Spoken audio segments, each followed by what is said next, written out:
Hello everybody and welcome back to Study with Julia. Today I'll be talking about how to do more things in less time, and this essentially just means how to be more productive. The first step that I'm going to be talking about is setting up your workspace before you start working. You've got to make yourself comfortable. Set up your desk and your chair, shut the door, or put on headphones to reduce background noise. You can put on white noise as this is proven to improve focus. Also, prepare any resources you may need, so you don't have to get up mid-doing something and interrupt your flow. It's easier to just sit in your seat, and then you get distracted a bit less, instead of if you're walking around collecting things, you might notice something and get a bit distracted, so it's best to focus. Plan your day before you start, / your study or your work session before you start as well. So you can write what your priorities are for your intended time period of work and work through those. You can outline the steps to complete these priorities to stay on track and break everything down into tiny little nano pieces so you can tick them off and have the fuel to continue from this relief of crossing off that one little step from your to-do list. For example, say you wanted to complete a practice paper. You could count the multiple choice questions as a step. You've got your short answer questions, the 6 markers, or if you're so inclined, you can count every single question as a step and tick that off so that you feel more productive. And that will gather the momentum so that you do end up being more productive. Doing the hardest task first could also help, and I know this can be tricky to do, but it will be worth it for the rest of the day as you slay the beast early on. It can help you beat procrastination and free up your creativity or brain to focus on the task at hand instead of dreading what happens next. I understand that this can lead to procrastination when it comes to actually starting your session. But once you do it, it should be easier to stay in the flow. This is very similar to the first point, but I just wanted to zoom in and talk about this one a bit more. And this is the importance of minimizing distractions. A big one, of course, in our world today is putting away your phone. That can help. But if you find that there are other things distracting you, feel free to put up a do not disturb sign on your door. Or one thing that I think is actually pretty underrated is trying to only go to the bathroom in breaks. This is because, as I kind of mentioned before, you're standing up, you're going to the bathroom, you might meet, depending on where you are, a friend on the way there, a co-worker, or, I don't know, maybe even a pet. And it can be quite distracting. But all of these techniques help ensure that all of your productive time remains purely productive. And it means that you also stay focused on the task at hand instead of starting to chat with people and then, basically getting out of the flow. Something I use that helps me massively is the Pomodoro technique. In fact, it's the only way I get anything productive done nowadays.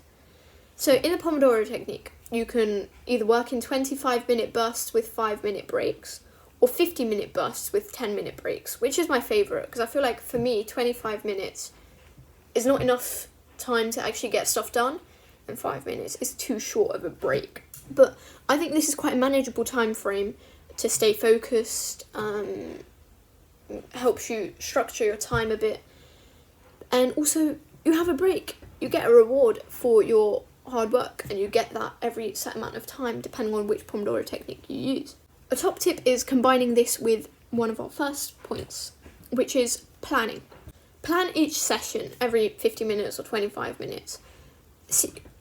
Kind of write down the vague skeleton of what you want to do, and this will help you kind of stay on track. You know what you want to do, you know how you're structuring your time. If you fall behind, that's most likely going to be on you.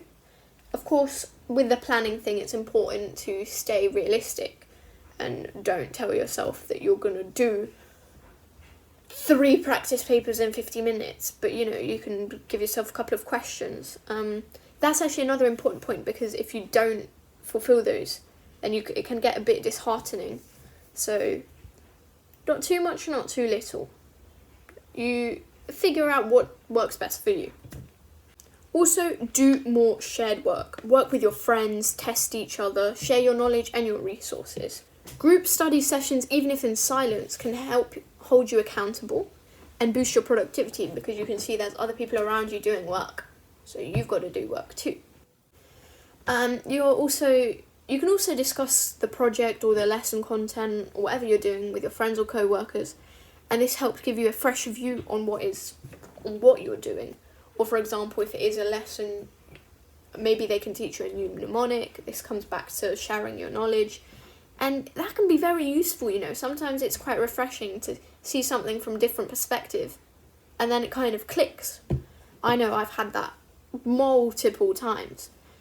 But also this goes both ways. So, you know, if you're going to take someone else's knowledge and resources, be open to sharing as well. Share your tips and tricks with others. That's really the only way this one can work, because it's just, you know, it's good to help others out, especially if they're helping you. Finally, last point, last but not least, because in my opinion this point is the most important, look out for how you feel.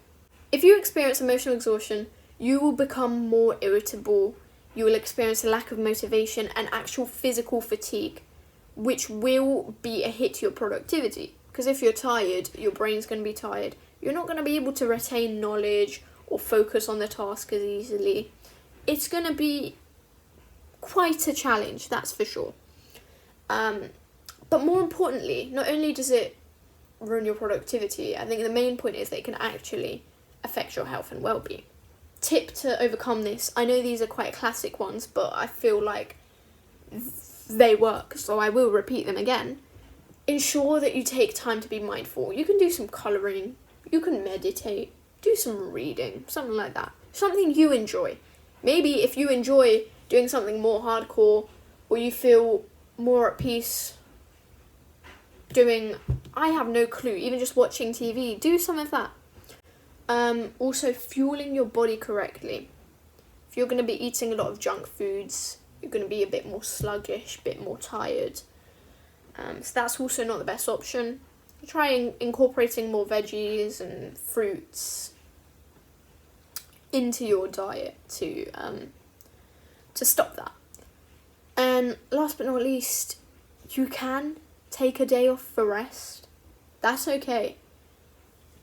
In fact, it's more than okay. I think if you're tired, if you aren't working to your full capacity, I think 10 hours of literally 50% work at most, realistically, is going to be worth less than taking a whole day off and being able to return to 75 or maybe even 100%, depending on how quickly you recover the next day.